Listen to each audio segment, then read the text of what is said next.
win something glorious. Unacademy Combat. Compete, crack, conquer. A challenging gate contest engineered to give you an experience like none other. where you put your knowledge to test. and battle it out with a test. To bring out the best in you, Unacademy Combat is the most competitive, gamified contest for gate till date, with the best of the questions by best educators. With detailed video solutions from top educators right after each contest.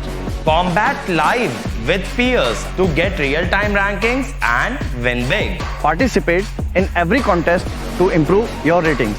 Challenging contests every fortnight or alternate Sunday. Live ranking after every question. Big rewards for top rankers. Your passion to crack gate deserves this. Your hard work towards your dream deserves this. Fuel your inner fire for the ultimate gate challenge.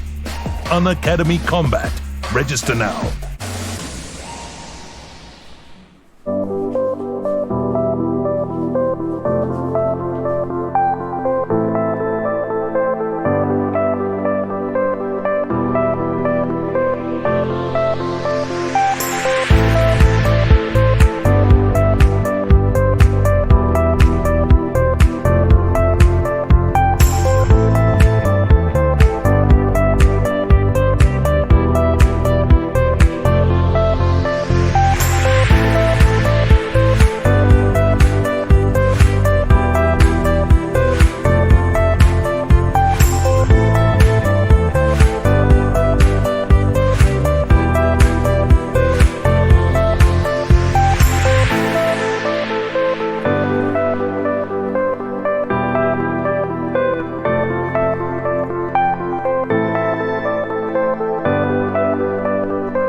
Yes hello everyone.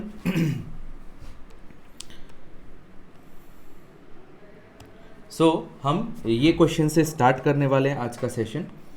सो जैसा आपने एक video देखा Unacademy combat का, उसमें आप लोगों को अगर कोड पूछे सो यू कैन यूज़ DSMYT, ये कोड यूज़ कर सकते हो। ठीक है, ये जस्ट अ स्कॉलरशिप टेस्ट। ठीक है, जो आप लोगों को अगर आप लोग प्लस या आइकॉनिक सब्सक्रिप्शन लेते हैं तो उसमें आप लोगों को एक्स्ट्रा डिस्काउंट मिल जाएगा, है ना। सो मेरा नाम है दीप संगीत माइती। सो चलिए शुरू करते हैं आज का सेशन। तो इस पर्टिकुलर सेशन में मैं आप लोगों को बताने वाला हूँ ग्रेशॉव लॉ के कुछ questions and relative velocity method के हम कुछ क्वेश्चन सॉल्व करने वाले हैं। सो चलिए शुरू करते हैं। देखो, before I start let me tell you one thing. हम अभी क्योंकि ग्रेशॉव लॉ का क्वेश्चन सॉल्व करने वाले हैं, तो ग्रेशॉव्स लॉ का कुछ इंपॉर्टेंट पॉइंट्स है जो आप लोगों को पता होना चाहिए। जैसे सबसे पहला L+S, या रादर हम लिखेंगे Lmax plus Lminimum should be less than और इक्वल्स टू P+Q। Lmax क्या है? जो सबसे लंबा लिंक का लेंथ है वो। Lminimum क्या है? जो सबसे शॉर्टेस्ट लेंथ का लिंक है वो। ठीक है, P एंड Q जो है वो आपका इंटरमीडिएट लिंक का लेंथ है। तो ये आपका ग्रेशॉफ लॉ को फॉलो करता है। ठीक है, ये आपका ग्रेशॉफ लॉ है बेसिकली। एंड अगर कोई भी मैकेनिज्म या कोई भी काइनेमेटिक चेन ग्रेशॉफ लॉ को फॉलो कर रहा है, इसका मतलब ये है इफ इट इज फॉलोइंग, ठीक है, देन इसका मतलब ये है कि आप ध्यान दीजिएगा, इसका मतलब ये है कि आपका जो रॉकर है, अगर मान लो उसमें कोई रॉकर प्रेजेंट है, rocker will never cross the line of frame. आई बात समझ में? वो कभी भी लाइन ऑफ फ्रेम को क्रॉस नहीं करेगा। एग्जाम्पल, जैसे मान लो ये 4 बार मैकेनिज्म है, ठीक है, ये आपका फिक्स्ड है। मैं इसमें ज़्यादा डिटेल में नहीं जा रहा हूँ, जस्ट बिकॉज ये क्वेश्चन सीरीज है तो यहाँ पे मैं सिंपल बता रहा हूँ। देखो ये होता है लाइन ऑफ फ्रेम, जो फिक्स लिंक होता है, this is the line of frame. तो इसको कभी भी वो क्रॉस नहीं करता। कौन? रॉकर। ठीक है, रॉकर जो है कभी भी इसको क्रॉस नहीं करता। एंड आपका जो शॉर्टेस्ट लिंक होता है, जो शॉर्टेस्ट लिंक होता है विल ऑलवेज रोटेट कंप्लीटली। समझ में आ रहा है? जो शॉर्टेस्ट लिंक है वो हमेशा, शॉर्टेस्ट लिंक जो है वो हमेशा कंप्लीटली रोटेट करेगा 360 डिग्री। ठीक है, कंप्लीटली 360 डिग्री रोटेट करेगा शॉर्टेस्ट लिंक। अब एक बात का ध्यान देना बेटा, शॉर्टेस्ट लिंक जो है अगर वो कंप्लीटली 360 डिग्री रोटेट करता है, इसका मतलब बेटा इतना तो है, इतना तो हमको समझ में आ गया है। एक डाउट आप लोग को ये आ सकता है, अगर मान लो हमने शॉर्टेस्ट लिंक को ही फिक्स कर दिया तो वो शॉर्टेस्ट लिंक कैसे कंप्लीटली 360 डिग्री रोटेट करेगा? देखो बेटा, होता ये है, कंप्लीटली 360 डिग्री शॉर्टेस्ट लिंक जो है आपका तभी रोटेट करेगा जब वो फिक्स नहीं है। लेकिन अगर आपने उसको फिक्स कर दिया तो उसके कनेक्टेड में जितने भी लिंक्स होंगे वो आपके 360 डिग्री रोटेट होंगे। उसके कनेक्टेड में जितने भी लिंक्स होंगे वो आपके 360 डिग्री रोटेट होने वाले हैं। आई होप आप लोगों को ये समझ में आ गया। तो ये आप लोग लिख लीजिए लाइन ऑफ फ्रेम, और ये तो ये ग्रेशॉफ लॉ फॉलो करेगा तब ऐसा होने वाला है। तो अभी हमको जो क्वेश्चन दिया गया है, यहाँ पे देखो आप क्या दिख रहा है, डायरेक्ट यहाँ से आप देख सकते हो ए बी आपका मान लो इनपुट लिंक है एंड ये जो सी डी है वो आपका आउटपुट लिंक है। ठीक है, तो ए बी जो है देखो इनपुट लिंक, ये देखो टू एंड फ्रो मोशन कर रहा है, ये रॉकर है। एंड सी डी जो है देखो ये भी आपका क्या है, रॉकर। ये दोनों के दोनों आपके रॉकर है, रॉक कर रहे हैं। आई बात समझ में? रॉक कर रहे हैं। देखो ये और ये रॉक कर रहे हैं। ध्यान से देखेंगे, देखो ये भी रॉक कर रहा है, ये भी देखो आपका रॉक कर रहा है। तो आई होप आपको ये समझ में आ रहा है, टू एंड फ्रो मोशन कर रहा है। ध्यान से देखो, ये आपके एक्सट्रीमेंट्स दिया हुआ है, ए बी का एक्सट्रीमेंट है। देखो ध्यान से, ए बी का ये आपका एक्सट्रीमेंट है। ए बी जो है लेफ्ट में यहाँ तक जा सकता है, ए बी जो है राइट में इधर तक आ सकता है। This is the right extreme end. Similarly C D का देखो ये एक्सट्रीमेंट है। ठीक है, नाउ अब आगे बढ़ते हैं।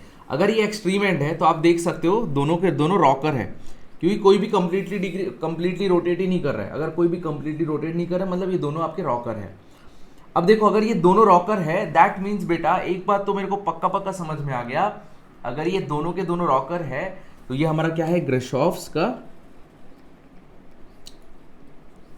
ठीक है, ग्रेशॉफ्स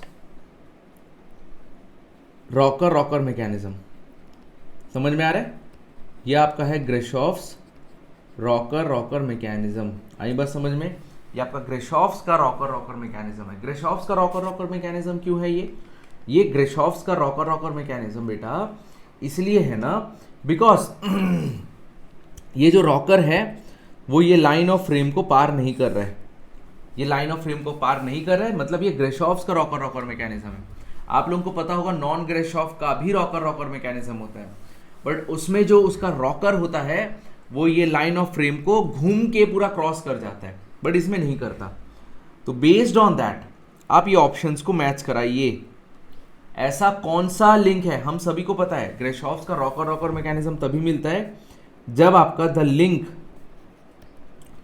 अपोजिट टू शॉर्टेस्ट लिंक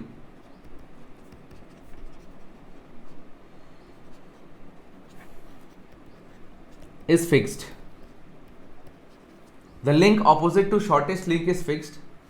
तभी देखो जो लिंक जो है opposite to the shortest link is fixed, ठीक है ना, जो लिंक है जो opposite to the shortest link है उसको जब फिक्स किया जाता है तभी आपको ग्रेशॉफ का रॉकर मैकेनिज्म मिलता है।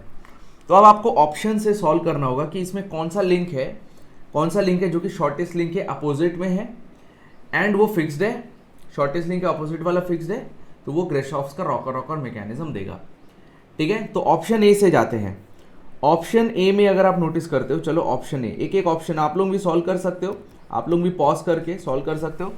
देखो यहाँ पे A B B C C D D A B का वैल्यू कितना है 3, बी सी का वैल्यू कितना है अगेन 5, सी डी का वैल्यू कितना है 5, डी ए का वैल्यू कितना है 2, ए बी का वैल्यू है 3, बी सी का वैल्यू है 5, सी डी का वैल्यू है 5 एंड डी ए का वैल्यू जो है वो है 2। ठीक है, अब देखिए बेटा यहाँ से ए बी जो है, देखो ए बी जो है 3 है, यहाँ पे आपका डी ए जो है वो फिक्स है। देख लो बेटा डी ए जो है वो फिक्स है एंड वो सबसे शॉर्टेस्ट लिंक है। देख लो चारों में से, मतलब यही आपका शॉर्टेस्ट लिंक हो जाएगा और शॉर्टेस्ट लिंक ही यहाँ पे फिक्स्ड है। अरे वाह, शॉर्टेस्ट लिंक जो है वही आपका फिक्स है। लेकिन आप एक बार चेक कर लो क्या ये ग्रेशॉफ लॉ को फॉलो कर रहे हैं। एल मैक्स कितना है, देखो एल मैक्स है 5, एल मिनिमम है 2, तो 5 + 2 हो जाएगा ये 7 और P का वैल्यू है 5, Q का वैल्यू है 3, तो P + Q हो जाएगा 8। तो यहाँ पे आप देख सकते हो ये वाली वैल्यू जो है छोटी है और ये वाली वैल्यू जो है बड़ी है, मतलब ये ग्रेशॉफ लॉ को फॉलो कर रहा है। P + Q बड़ा है, मतलब ये ग्रेशॉफ लॉ को फॉलो कर रहा है। दैट मीन्स ये आपका ऑप्शन ए जो है ग्रेशॉफ, ठीक है, GCC का मतलब ग्रेशॉफ क्रैंक मैकेनिज्म मिलने वाला है। तो ये ऑप्शन तो दरअसल गलत है क्योंकि हमको रॉकर चाहिए, तो ऑप्शन ए नहीं हो सकता। चलिए ऑप्शन बी में चलते हैं। ऑप्शन बी में अगर आप जाते हो तो इसमें देखो ए बी का वैल्यू है 6, एक एक करके लिखते हैं। ए बी का वैल्यू 6 है, बी सी का वैल्यू 5 है, सी डी का वैल्यू है 3 एंड डी ए का वैल्यू है 5। आई बात समझ में, ये है। एंड उसके बाद अगर आप नोटिस करते हो बेटा, ठीक है ना, तो इसमें से कौन सा लिंक जो है वो फिक्स है, डी ए आपका फिक्स है। क्या ये ग्रेशॉफ लॉ को फॉलो कर रहे हैं? चलिए देखते हैं।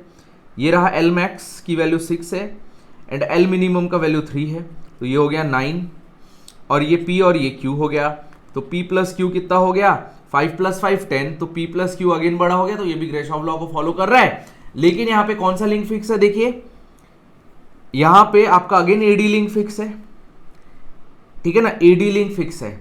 इसमें आपका ये शॉर्टेस्ट है और ये एडी लिंक को फिक्स किया गया है। तो आप यहाँ पे ये बोल सकते हो शॉर्टेस्ट लिंक कौन सा है, देखो ये C D is the shortest link. ध्यान देना बेटा, सी डी जो है वो हमारा शॉर्टेस्ट लिंक है।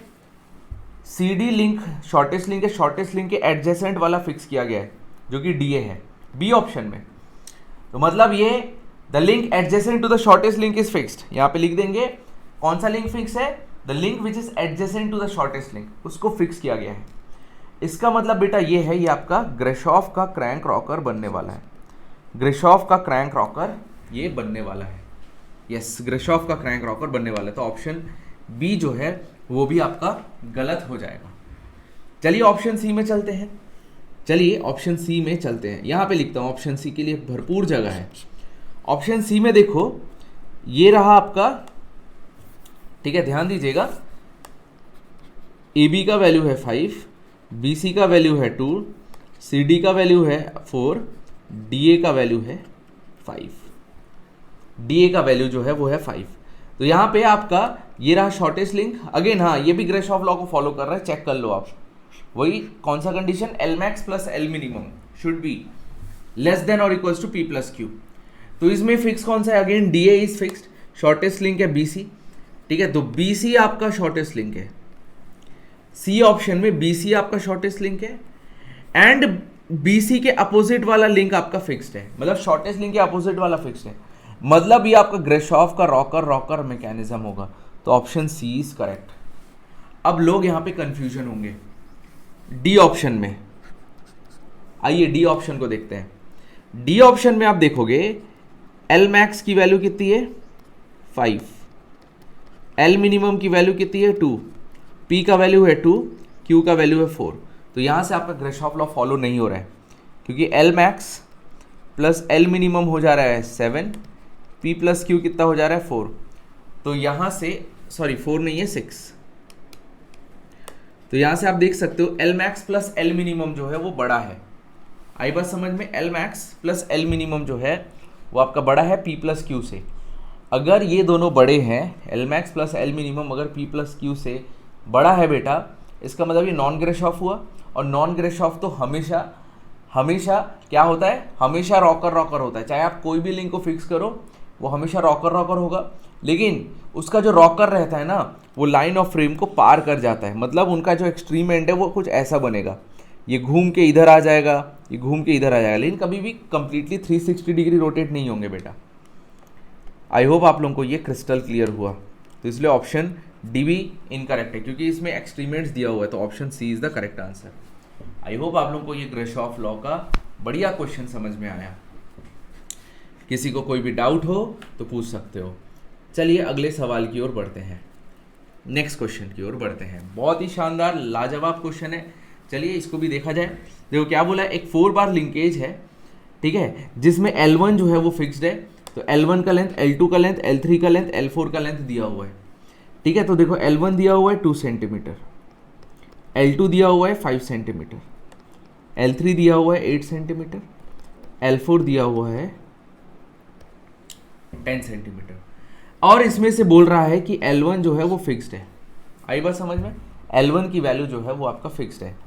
तो यहाँ से देखो ये आपका फिक्स्ड है, ठीक है, L1 की वैल्यू जो है वो आपका फिक्स्ड है।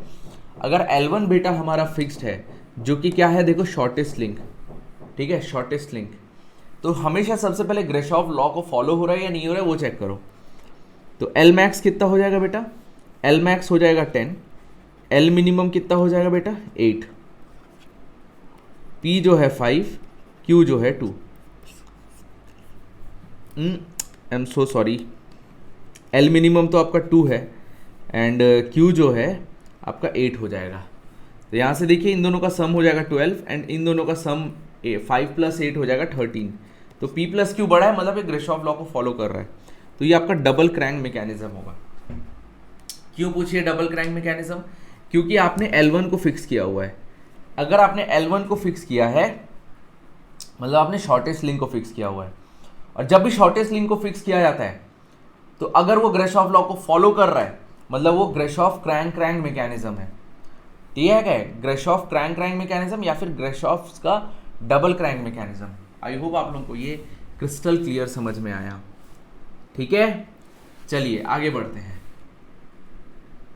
चलिए नेक्स्ट क्वेश्चन देखो, यहाँ पे L1 को फिक्स किया गया है, L1, L2, L3, L4 सब दिया हुआ है।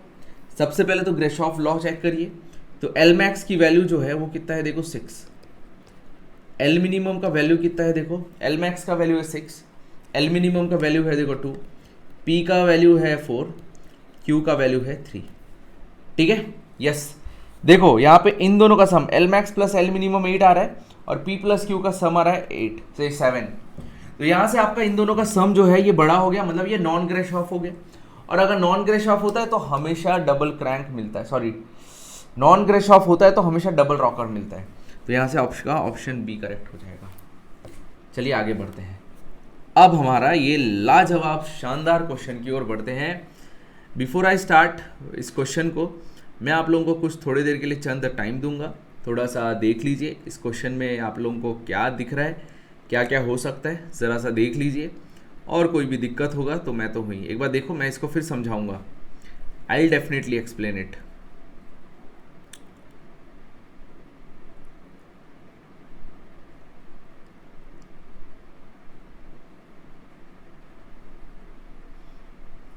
इस क्वेश्चन से कम 8 से 10 क्वेश्चंस बन सकते हैं, समझ रहे हो।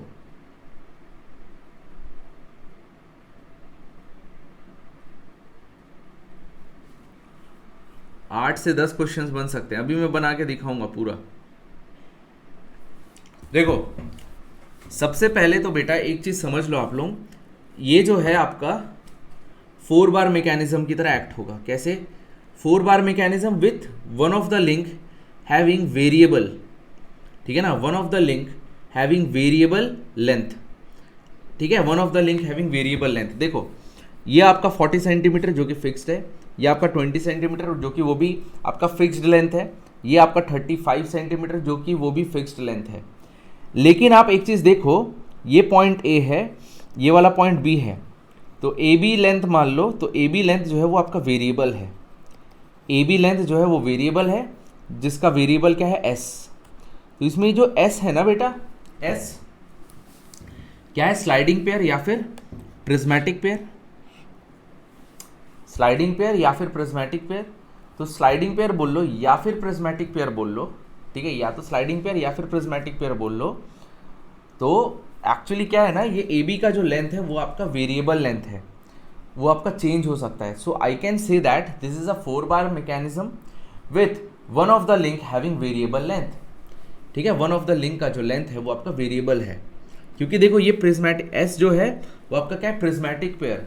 समझ में आ रहा है, एस जो है वो आपका क्या है, prismatic pair.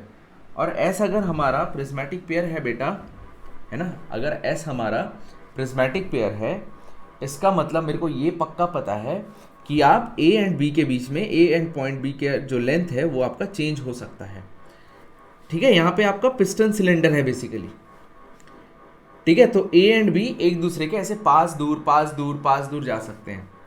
So consider this as 4 bar mechanism with S as the variable length, ठीक है, जिसका लेंथ वेरिएबल हो सकता है। तो आपको वही बोल रहा है, रेंज ऑफ एक्सटेंशन, आपको ए बी लेंथ का एक्सटेंशन मतलब वेरिएबल लेंथ निकालना है, ठीक है। मतलब कितना एक्सटेंड हो सकता है, मतलब minimum range and maximum range you need to calculate for this P pair for which the robot mechanism is Grashof, ताकि ये जो है आपका ग्रिशॉफ को फॉलो करे। ए एंड बी जो है वो आपका वेरिएबल लेंथ है, सच दैट ए बी जो है वो ग्रिशॉफ को, मतलब ये जो मैकेनिज्म है ये ग्रिशॉफ को फॉलो करे, ग्रिशॉफ लॉ। 4 बार मैकेनिज्म के लिए ग्रिशॉफ लॉ क्या है आपका, L max plus L minimum is less than और equal to P plus Q. अब देखो ये जो एस लेंथ है, एस ना करके ना हम इसको ना रादर ए कर देते, ज़्यादा अच्छा होगा। ए लेंथ यहाँ से लेकर यहाँ तक, एस से क्या ना शॉर्टेस्ट लिंक का ये हो जाता है। तो देखो ये ए है, where A is the variable length. तो ए जो है इसमें टोटल 3 केसेस बनेंगे। नंबर 1, ए जो है एक बार शॉर्टेस्ट लिंक होगा, मतलब एल मिनिमम होगा। सेकेंड केस ए जो है एक बार एल मैक्सिमम होगा, मैक्सिमम लेंथ होगा। एंड थर्ड केस ए जो है एक बार पी एंड क्यू के बराबर लेंथ के बराबर होगा, इंटरमीडिएट लिंक के लेंथ के बराबर। आई बात समझ में? और इसकी मदद से हम एक एक बार 1 बाय 1 ग्रिशॉफ लॉ लगा के देखेंगे एंड हम रेंज ऑफ एक्सटेंशन ऑफ ए निकालेंगे। ग्रिशॉफ लॉ को फॉलो करना चाहिए एंड उसके लिए आपको ए का वैल्यू का रेंज निकालना पड़ेगा। समझ में आ रहा है? ए का वैल्यू का रेंज, रेंज का मतलब कितने रेंज ऑफ वैल्यूज में आपका ये जो मैकेनिज्म है, अगर मैं ए को एल मिनिमम लेता हूं, अगर मैं ए को एल मैक्सिमम लेता हूं, अगर मैं ए को पी एंड क्यू लेता हूं, तो ये ग्रिशॉफ लॉ को फॉलो कर रहा होगा। तो आइए चलिए देखते हैं, शुरुआत करते हैं, ठीक है। शुरुआत करते हैं इसके अलग अलग cases. So the number 1 case, A मान लो आपका एल मिनिमम है। अगर ए एल मिनिमम है, ठीक है, अगर ए को हमने एल मिनिमम ले लिया तो लॉन्गेस्ट लिंक कौन सा हो जाएगा? 40, सबसे लंबा। तो एल मैक्स हो जाएगा 40 और बाकी तो आपके, ठीक है, बाकी आपका 20 एंड 35 ये आपके हो जाएंगे पी एंड क्यू। तो ये पी जो है मान लो 35 है, क्यू जो है 20, इन दोनों में से कोई भी एक ले लीजिए। तो ग्रिशॉफ लॉ क्या होता है? L max plus L minimum is less than और equals to P plus Q.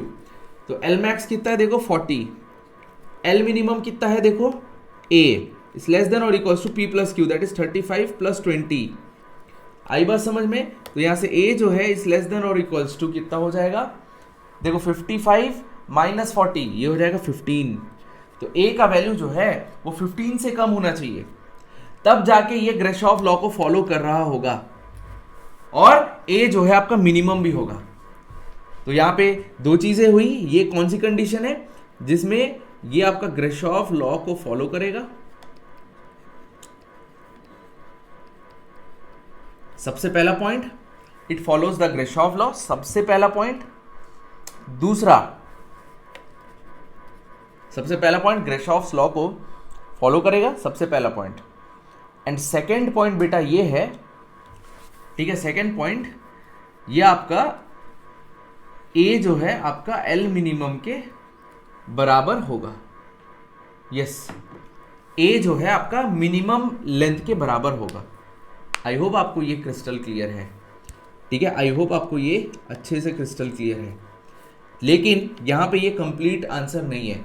ए जो है 15 से तो छोटा लेकिन कितना छोटा, कितना छोटा, ए की वैल्यू 0 के बराबर आप नहीं ले सकते, क्योंकि ए का वैल्यू अगर आप 0 के इक्वल ले लेते हो तो आपका आंसर गलत हो सकता है, आपका आंसर जो है गलत हो सकता है। तो ए का वैल्यू जो है आपका 0 से ग्रेटर होना चाहिए, और यहाँ पे कोई इक्वल टू का साइन नहीं डालोगे, तो ये आपका रेंज होगा। अब यहाँ पे एक और बात मैं बताना चाहता हूँ, एक ना मैकेनिज्म वैलिडिटी का फॉर्मूला होता है, मैकेनिज्म वैलिडिटी, और ये क्या होता है, एल मैक्स जो है ये आपका छोटा होना चाहिए L minimum plus P plus Q से। ये मैकेनिज्म को ना वैलिडेट करता है, L minimum plus P plus Q. अब मैं इसको समझाता हूँ ये है क्या एक्चुअली। शायद ही ये बहुत ही रेयर लोगों को ये पता होगा, ठीक है ना, बहुत ही रेयर लोगों को ये पता होगा, तो आप लोग ध्यान से सुनिए। क्या होता है ना बेटा, देखो जैसे मान लो एक लिंक का लेंथ है एल मैक्स मान लो आपका 40 है, एल मिनिमम जो है वो मान लो 8 है, पी जो है वो 10 है, क्यू जो है वो मान लो 12 है। तो देखो ये कितना हो गया तीनों का लेंथ, 8 प्लस 10 प्लस 2 12, ये तीनों का लेंथ कितना आ रहा है देखो 30, एंड एल मैक्स का वैल्यू देखो कितना है 40। तो यहाँ पे मैकेनिज्म डज नॉट एग्जिस्ट लिखेंगे, मैकेनिज्म डज नॉट एग्जिस्ट। चलिए अब हम इसको फील कराते हैं, ठीक है ना, फील करते हैं हम इसको, ठीक है, फील करना ज़रूरी है। तो देखो ये रहा आपका एल मैक्स जिसकी वैल्यू कितनी है 40, ठीक है, ये रहा एल मैक्स जिसकी वैल्यू है 40। उसके बाद देखो ये रहा एल मिनिमम जिसका वैल्यू है 8, फिर देखो ये आपका पी का वैल्यू देखो 10 है, फिर उसके बाद देखिए ये आपका 12 है। तो आप एक चीज़ देख सकते हैं, ठीक है ना, 8 प्लस 10 प्लस 12 ये आना चाहिए 30, ये टोटल ओवरऑल देखो 30 आ रहा है। आप देख सकते हो टोटल ओवरऑल 30 लेंथ आ रहा है, वो मैंने निकाला, एंड एल मैक्स का वैल्यू देखो 40 है।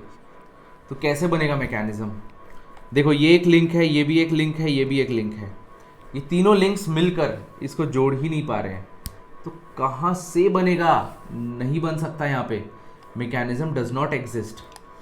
तो यहाँ पे आप ये चीज़ भी देख लीजिए कि यहाँ पे मैकेनिज्म एग्जिस्ट करेगा या नहीं करेगा, वो भी आप चेक कर लीजिए, ठीक है, वो भी आप चेक कर लीजिए दोनों एक्सट्रीम वैल्यूज़ पे, दोनों एक्सट्रीम वैल्यूज़ पे। मान लो अगर मैं ए का वैल्यू 1 लेता हूँ, ए का मिनिमम वैल्यू 1 हो सकता है, ऐसा नहीं कि 0.5 लोगे और समथिंग, मतलब मान लो ए का वैल्यू जो है, या इवन आप 0.1 भी ले सकते हो, कोई इशू नहीं है। चल ठीक है, तो ए का वैल्यू हम 1 ले लेते हैं, मतलब यही तो आपका एल मिनिमम है। तो यहाँ से आप कंडीशन सेटिस्फाई करिए ये वाला, देखो ए का वैल्यू कितना है 1, मतलब एल मिनिमम जो है 1, पी का वैल्यू है 35, क्यू का वैल्यू है 20, तो ये आ जा रहा है कितना 56, और एल मैक्स कितना है 40। तो यहाँ पे फार बेटर, ज़्यादा, बहुत ज़्यादा बड़ा है, आप देख सकते हो एल मैक्स जो है वो आपका देखो एल मैक्स से ये बहुत ज़्यादा बड़ा है, तो यहाँ पे मैकेनिज्म वैलिडिटी होगा, ठीक है, मतलब आपका ये 56 आ रहा है और ये आपका 40 आ रहा है, तो मतलब मैकेनिज्म है, वैलिड है, ठीक है, मैकेनिज्म जो है ये आपका वैलिड है। यहाँ पे अगर ये कंडीशन होता है द मैकेनिज्म इज वैलिड, ठीक है, द मैकेनिज्म इज वैलिड, ये आप लिख लेंगे। आई होप आप लोगों को ये समझ में आ गया। तो ये रेंज में आपका यही होने वाला है, लेकिन एक और आंसर है इसका, ठीक है, तो हम इसको ना अलग अलग केसेस निकालेंगे। इसमें आपका ये क्या हो जाएगा देखो, क्योंकि ए जो है अब एल मिनिमम है, ए जो है ये आपका मिनिमम है एल मिनिमम, और ये आपका फिक्स है, तो शॉर्टेस्ट लिंक है एडजेसेंट वाला फिक्स्ड है, तो इसको हम बोलेंगे ग्रेशॉफ्स का क्रैंक रॉकर मैकेनिज्म, ठीक है, ग्रेशॉफ्स का क्रैंक रॉकर मैकेनिज्म। अगर हम ए को एल मिनिमम मानते हैं तो आपको हमेशा ग्रेशॉफ्स का क्रैंक रॉकर मैकेनिज्म मिलेगा, और साथ में आपका ए का वैल्यू जो मिनिमम लेंथ है वो आपका 0 से लेकर 15 के बीच में आना चाहिए। आई होप आप सभी को ये क्रिस्टल क्लियर है, बहुत अच्छे से, बड़े मज़े से। अगर कुछ डाउट या दिक्कत है आप लोग मेरे से पूछ सकते हो इन द कमेंट सेक्शन में, डेफिनेटली आंसर करूँगा। चलिए सेकंड केस देखते हैं। सेकेंड केस में बेटा देखो क्या है, ए को हमने एल मैक्सिमम ले लिया, ए जो है वो आपका एल मैक्सिमम के बराबर है। अगर ए आपका एल मैक्सिमम के बराबर है तो ग्रेशॉफ लॉ को फॉलो करने का कोशिश कराइए। L maximum plus L minimum is less than और equals to P plus Q. ठीक है, यस, तो ये हो जाएगा L max plus L minimum is less than और equals to P plus Q. तो ए हो जाएगा एल मैक्स, तो एल मिनिमम इस बार देखो 20 हो जाएगा। अगर ए आपका एल मैक्स हो गया, ए जो है आपका अगर एल मैक्स हो गया तो सबसे छोटा कौन बचेगा, 20, और 40 एंड 35 ये दोनों इंटरमीडिएट हो जाएंगे। तो P हो जाएगा 40, Q हो जाएगा 35। कोई भी ले लो आप, P को भी 35 लेते हो, ले सकते हो, Q को 40 ले सकते हो, कोई दिक्कत नहीं है। तो देखो ये हो जाएगा A प्लस एल मिनिमम जो है 20 इज लेस देन और इक्वल्स टू 40 प्लस 35। आई बात समझ में? तो यहाँ से A जो है इज लेस देन और इक्वल्स टू, देखो कितना हो जाएगा 55। A की वैल्यू जो है वो आपका 55 से लेस होगा, A की वैल्यू जो है वो आपका 55 से कम है। ठीक है, लेकिन 55 से कम तो है, लेकिन उसका एक मिनिमम रेंज भी होगा। अब A का वैल्यू जो है 40 से ग्रेटर देन और इक्वल टू होना चाहिए। देखो A का वैल्यू अगर 40 के बराबर भी होता है, अब आप बोलोगे सर P का वैल्यू भी 40 हो जाएगा, तो देखो मैक्सिमम तो है ना, इसको हम L मैक्सिमम तो बोल सकते हैं ना, बिल्कुल बोल सकते हैं। और 40 अगर आप रखते भी हो, L मैक्स की वैल्यू अगर आप 40 भी रखते हो तो भी आपका ग्रेशॉफ लॉ फॉलो होगा। ग्रेशॉफ क्राइटेरियन जो है या ग्रेशॉफ लॉ जो है फॉर 4 बार मैकेनिज्म वो बिल्कुल फॉलो होगा। आई बात समझ में? तो याद रखना, अगर मैं A को 40 ले लेता हूँ, वो L मैक्स है, तो P का वैल्यू भी 40 है। अब आप बोलोगे सर P को फिर L मैक्स क्यों नहीं लिए? ले सकते हो ना, देखो इसको आपने L मैक्स ले लिया तो इसको आपको इंटरमीडिएट ही लेना पड़ेगा, सिंपल सी बात है। अगर आपने ये वाले को एल में, अरे कोई भी एक लो, उससे कोई फर्क नहीं पड़ता है। 40 इज द मैक्सिमम राइट, और 40 इज द इंटरमीडिएट। 40 इंटरमीडिएट भी है, 40 एल मैक्स भी है, डबल रोल प्ले कर रहे हैं यहाँ पे। ठीक है, डबल रोल प्ले कर रहे हैं, लेकिन हमको ए को ही एल मैक्स रखना है। तो ए की वैल्यू अगर 40 से लेकर 55 के बीच में है, इसलिए मैं यहाँ पे इक्वल टू का साइन डाला हूँ बेटा। ठीक है, तभी मैं यहाँ पे इक्वल टू का साइन डाला हूँ। अगर ये इस रेंज में लाई कर रहा है तो ये आपका क्या होगा, ग्रेशॉफ्स लॉ को फॉलो करेगा।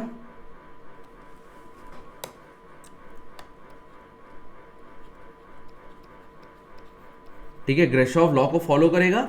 दूसरा, यहां पे आपका फिक्स कौन सा हो जाएगा बेटा, एल मिनिमम जो है ये फिक्स्ड है। देखो भाई 20 सेंटीमीटर वाला ही तो फिक्स है और ये ग्रेशॉफ लॉ को फॉलो कर रहा है, तो ये ग्रेशॉफ्स क्रैंक क्रैंक मैकेनिज्म, ये क्या हो जाएगा बेटा, ग्रेशॉफ्स क्रैंक क्रैंक मैकेनिज्म। एंड आपका ये आपका कब आया, जब ए को हमने एल मैक्सिमम लिया। तो आप देख लीजिए, कोई भी वैल्यू रखो, ए का आप 40 से लेकर 55 के बीच में या उसके इक्वल कोई भी वैल्यू रखिए, उसमें आपको ग्रेशॉफ का क्रैंक क्रैंक मैकेनिज्म मिलने वाला है। आई होप आप लोग को ये क्रिस्टल क्लियर है। किसी को कोई भी प्रॉब्लम हो या डाउट हो, आप लोग हमसे पूछ सकते हैं, जल्दी से बताइए।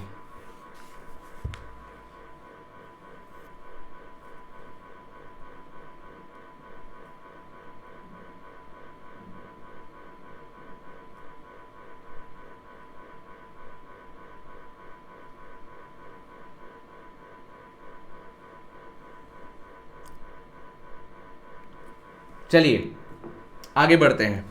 द थर्ड केस जिसमें ए को मैं इंटरमीडिएट लिंक के बराबर लूंगा, आइदर पी लूंगा आइदर क्यू लूंगा। ठीक है, आइदर पी आइदर क्यू। तो यहाँ पे एल मैक्स कितना हो जाएगा, अगर ए जो है इंटरमीडिएट हो जाता है, ठीक है ना, अगर ए जो है इंटरमीडिएट हो जाता है तो एल मैक्स हो जाएगा 40, एल मिनिमम हो जाएगा 20 एंड P तो आपका A के बराबर हो गया। तो Q कितना होगा बेटा, Q जो है वो आपका 35 के बराबर हो जाएगा। यस, तो यहाँ से आप देख लो, ग्रेशॉफ लॉ को फॉलो करवाइए। L max plus L minimum is less than और equals to P plus Q।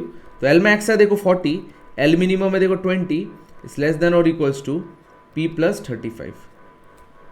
ठीक है, तो यहाँ से P की जगह पे आप A रखेंगे ना, तो A की वैल्यू जो है 60, ये 25, तो 25 से ए की वैल्यू 25 से बड़ी होनी चाहिए।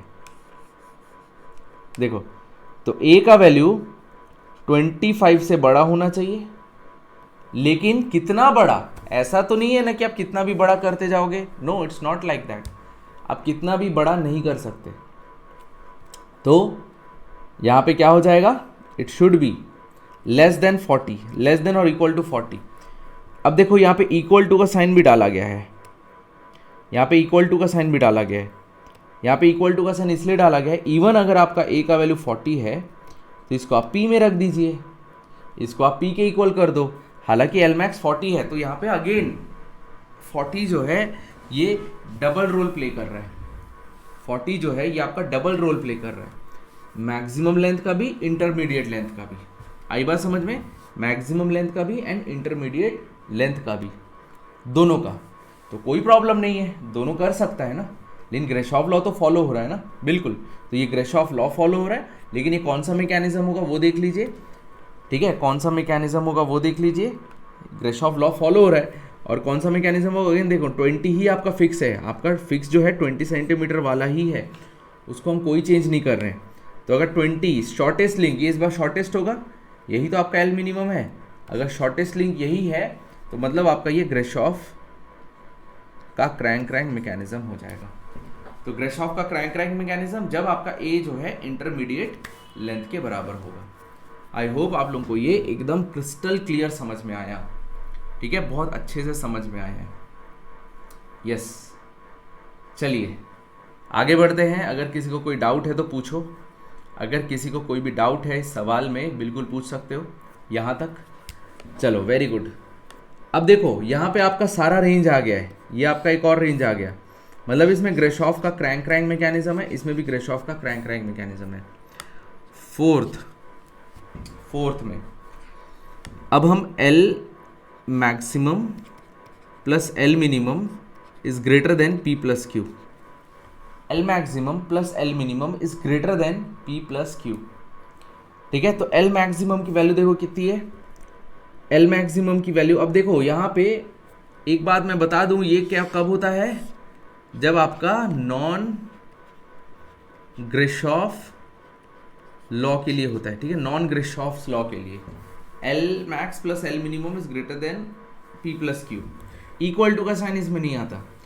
अब आप लोगों ने देखा होगा आपका जो रेंजेस आए हैं, मैं यहाँ पे कंक्लूड करके लिखता हूँ, जो आपके रेंजेस आए हैं वो रेंज देख लीजिए आप, ठीक है। सबसे पहले आप रेंज देखते हैं ग्रेशॉफ क्रैंक मैकेनिज्म के लिए।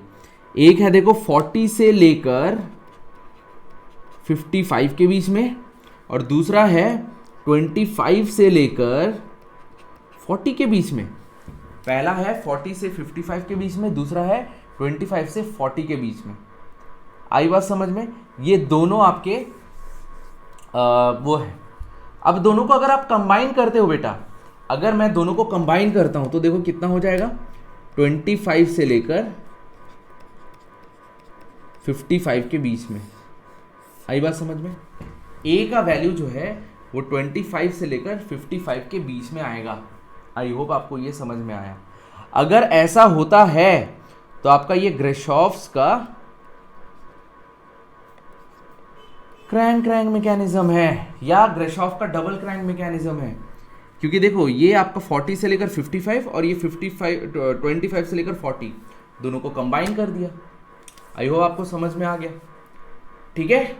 ये आपका कंडीशन है, तो आपको क्वेश्चन में ये पूछ सकता है, ठीक है। इन द क्वेश्चन दे में आस्क, देखो क्वेश्चन में ऐसे करके पूछ सकता है, यही क्वेश्चन दे देगा और बोलेगा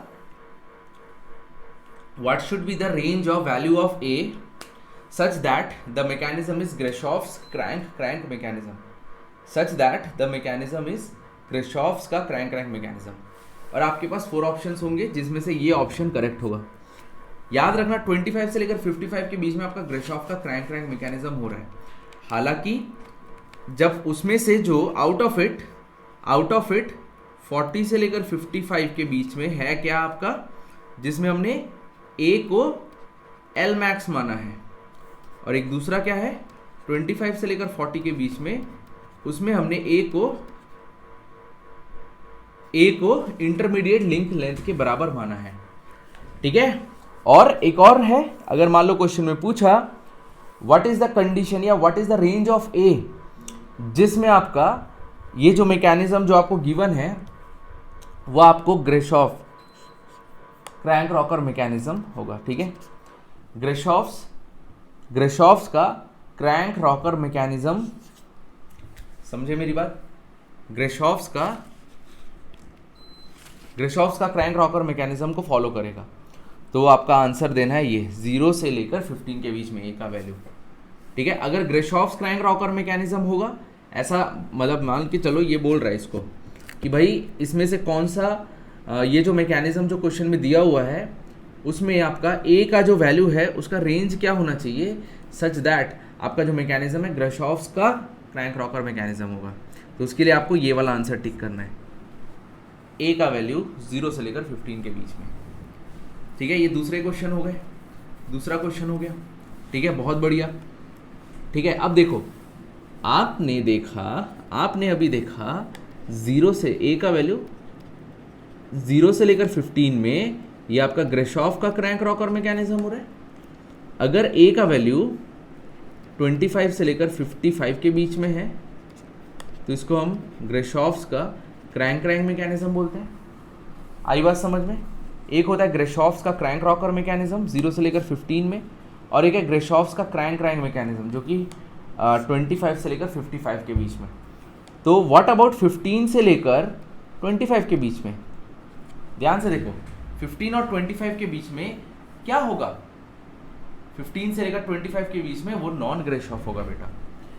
15 से लेकर 25 के बीच में ये आपका नॉन ग्रेशॉफ को फॉलो करने वाला है। इक्वल टू का साइन गलती से भी मत डालना, क्योंकि अगर ए का वैल्यू 15 के इक्वल हो जाता है तो वो ग्रेशॉफ को फॉलो करने लग जाएगा।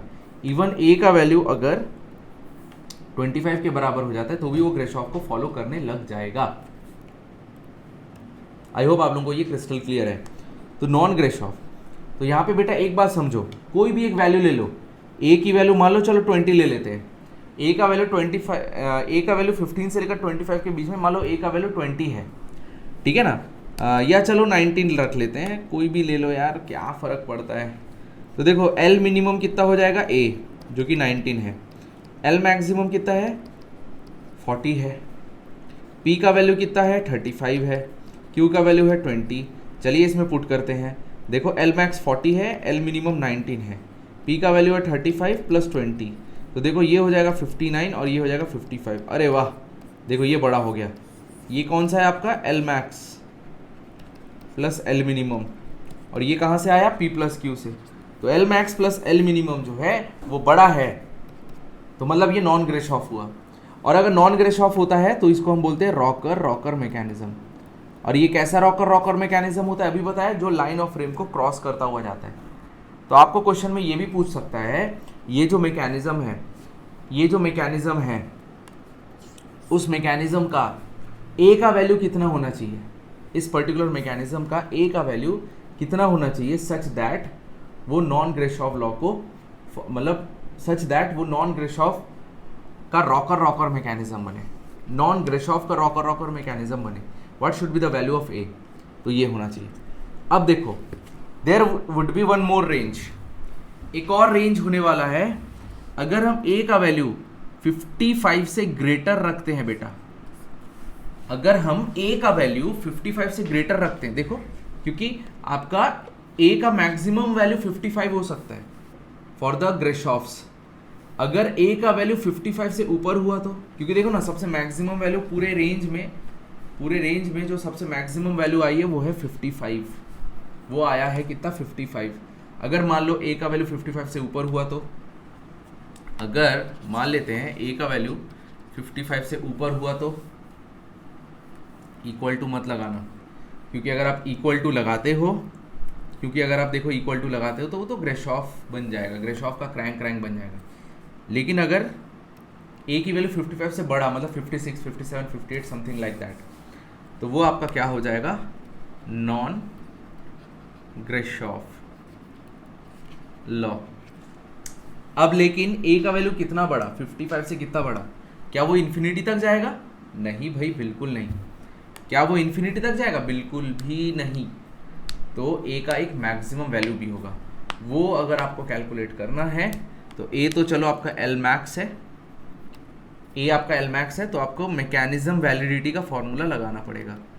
मैकेनिज्म वैलिडिटी का फॉर्मूला लगाना पड़ेगा। तो मैकेनिज्म वैलिडिटी का फॉर्मूला क्या होता है? L max plus L minimum इस अरे यार क्या लिख रहा हूँ मैं, should be less than L minimum plus P plus Q। तो L मैक्स का वैल्यू तो नहीं पता, L मिनिमम तो 20 हो जाएगा, P का वैल्यू 40 हो जाएगा, Q का वैल्यू हो जाएगा 35। तो L मैक्स जो है इट शुड बी, मतलब A का वैल्यू L मैक्स मतलब A का value it should be less than 95। तो यहाँ पे आपको समझ में आ गया, A का वैल्यू जो है 95 से कम होना चाहिए एंड 55 से ग्रेटर होना चाहिए। तो ये रेंज में भी आपका नॉन ग्रेशॉफ्स होगा। अब क्वेश्चन MSQ में आ सकता है, multiple selected question. Multiple selected question में कैसे आएगा? आपके पास दो ऑप्शंस होंगे, एक तो 55 से 95 के बीच में, यह भी देखा मैकेनिज्म वैलिड होने के लिए ये कंडीशन सेटिस्फाई होना चाहिए। ठीक है, याद रखना यहाँ पे गलती से भी इक्वल टू का साइन मत डाल देना, क्योंकि अगर मैं यहाँ पे इक्वल टू का साइन डालता हूँ तो A का वैल्यू 55 हो जाएगा और वो ग्रेशॉफ लॉ को फॉलो करने लगेगा। और अगर मैं A का वैल्यू 95 के इक्वल रखता हूँ तो तब आपका मैकेनिज्म जो है इनवैलिड हो जाएगा। ठीक है, यहाँ पे इक्वल टू का साइन नहीं होता है, इस बात को समझना आप लोग अच्छे से। ठीक है ना, तो इस बात को समझना। देखो जैसे अगर मान लो मैं L मैक्स की वैल्यू 95 भी रख देता हूँ, इक्वल टू अगर मान लो रखता हूँ तो बोल रहा हूँ, है ना, रख नहीं रहा हूँ मैं, मान लो रखता हूँ तो एक्चुअल में क्या होगा पता है? मान लो आप ये मैकेनिज्म बनाने जा रहे हो, देखो ये 20, फिर उसके बाद देखो ये आपका 40, फिर उसके बाद देखो यहाँ से यहाँ तक ये आपका हो जाएगा 35। ठीक है ना, देखो ये तीन लिंक्स हमने ऐसे जोड़ा और एक बड़ा सा लिंक जो था, एक बड़ा सा लिंक था जिसका लेंथ है 95। तो ये मूवी नहीं होंगे रिलेटिवली, तो मैकेनिज्म कहाँ का? ये रिलेटिवली मूवी नहीं होंगे अगर सब एक दूसरे के ऊपर चिपक जाएंगे तो। सो दैट्स वाई इक्वल भी नहीं हो सकता। लेकिन अगर जैसे 94 होता है या 93 होता है तो थोड़ा सा छोटा हुआ, थोड़ा बहुत मूव करेगा, थोड़ा बहुत भी मूव करेगा, हम उसको मैकेनिज्म बोल देंगे। तो आपका यहाँ पे A का जो वैल्यू है वो 55 से लेकर 95 के बीच में होना चाहिए। ठीक है, तो आपका ग्रेशॉफ्स नॉन ग्रेशॉफ्स लॉ होगा। तो यहाँ पे पहला कंडीशन ये हुआ, दूसरा कंडीशन क्या होता है? ये दूसरा कंडीशन 15 से 25, तो 15 से 25 इन दोनों के बीच में आपका ये नॉन ग्रेशॉफ को फॉलो करेगा। ठीक है, और ये जो मैकेनिज्म क्वेश्चन में दिया था, और ये आपका डबल रॉकर मैकेनिज्म कहलाएगा। वो भी कैसा रॉकर? जो लाइन ऑफ फ्रेम को क्रॉस करते हुए जाए। आई होप आप लोग को ये बहुत ही शानदार क्वेश्चन अच्छे से समझ में आ गया। तो इससे देख रहे हो 5 से 6 क्वेश्चन ऐसे आप लोगों के फ्रेम हो सकते हैं। अगर कुछ डाउट है तो डेफिनेटली आप लोग मेरे को कमेंट बॉक्स में पूछ सकते हो, कोई प्रॉब्लम नहीं है। ठीक है, चलिए अगले क्वेश्चन की ओर बढ़ते हैं। Let's move on to the next question.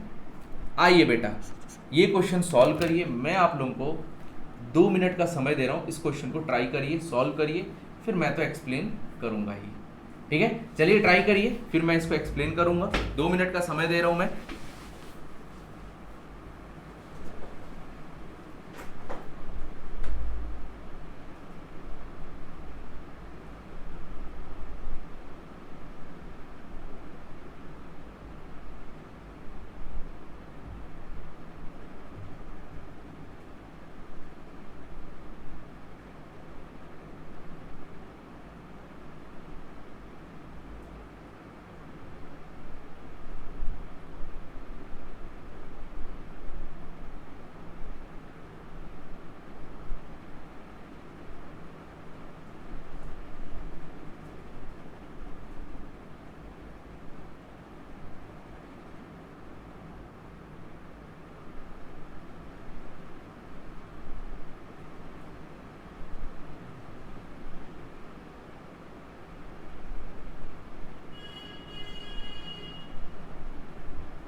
Yes चलिए हम इस प्रॉब्लम को, इस शानदार से क्वेश्चन को सॉल्व करते हैं, ठीक है।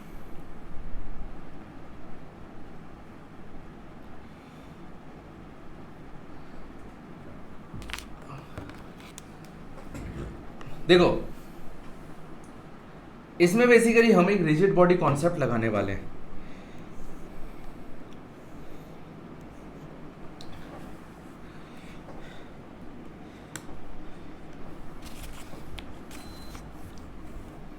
देखो बेटा ध्यान से, जैसे मान लो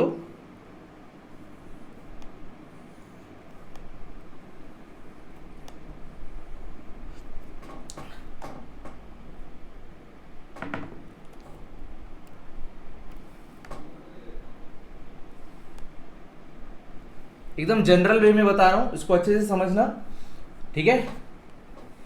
मान लो ये पॉइंट ए है, ये पॉइंट का जो वेलोसिटी का डायरेक्शन है वो इधर है वी ए, ठीक है, एंड इससे एंगल बना रहा है थीटा ए, और ये है आपका देखो वी बी, एंड ये वी बी का जो डायरेक्शन है वो कितना है थीटा बी, ठीक है। V A and V B का ये रहा हमारा डायरेक्शन। आई होप आप लोगों को ये समझ में आ गया, ठीक है। ये वी ए और ये वी बी। अब देखिए बेटा, ये आपका पॉइंट ए है और ये आपका पॉइंट बी है, ठीक है, point A and point B. A B का जो लेंथ है वो है आपका एल, ए बी का जो लेंथ है वो मान लो है एल, ठीक है। आपको इसका ओमेगा कैलकुलेट करना है।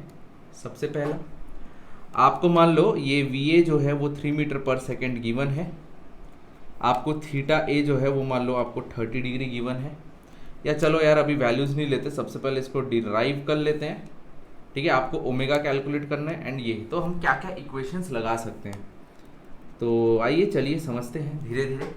मान लेते हैं ए बी जो है वो आपका क्या है रिजिड बॉडी, ठीक है। जिनको स्लो लग रहा होगा वो लोग क्या कर सकते हैं, स्पीड को बढ़ा सकते हैं इस वीडियो के, कोई दिक्कत नहीं है, ठीक है। यस मैं धीरे धीरे पढ़ाऊंगा सो दैट सबको समझ में आए। तो ए बी जो है वो रिजिड बॉडी है। अगर ए बी हमारा रिजिड बॉडी है तो देखो हम यहाँ पे 2 डायरेक्शंस होंगे, देयर विल बी 2 डायरेक्शंस बेटा। एक होगा ये रेडियल डायरेक्शन, एक होगा ये टेंजेंशियल डायरेक्शन। आई बात समझ में? यहाँ पे 2 डायरेक्शंस है, एक है रेडियल और एक दूसरा है टेंजेंशियल, ठीक है। यहाँ पे 2 डायरेक्शंस है, एक है रेडियल और दूसरा टेंजेंशियल। तो यहाँ पे आपका जो टेंजेंशियल डायरेक्शन होने वाला है बेटा, यहाँ पे जो आपका टेंजेंशियल डायरेक्शन होने वाला है, तो हम एक काम करते हैं, रिलेटिव वेलोसिटी हम सभी को पता है, velocity of A with respect to B होता है velocity of A minus velocity of B. समझ में आ रहा है? रिलेटिव वेलोसिटी का कॉन्सेप्ट क्या होता है, velocity of A with respect to B जो है वो V A minus V B. तो ये आपका हो जाएगा मान लो टेंजेंशियल, तो यहाँ पे भी टेंजेंशियल लगाना पड़ेगा, यहाँ पे भी टेंजेंशियल लगाना पड़ेगा।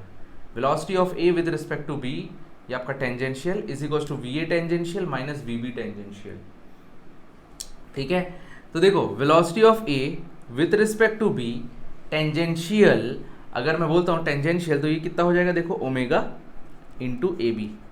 भाई टेंजेंशियल वेलोसिटी क्या होता है, ओमेगा इंटू ए बी होता है, is equals to V A tangential. V A tangential मतलब देखो वी ए का component V A sine theta ए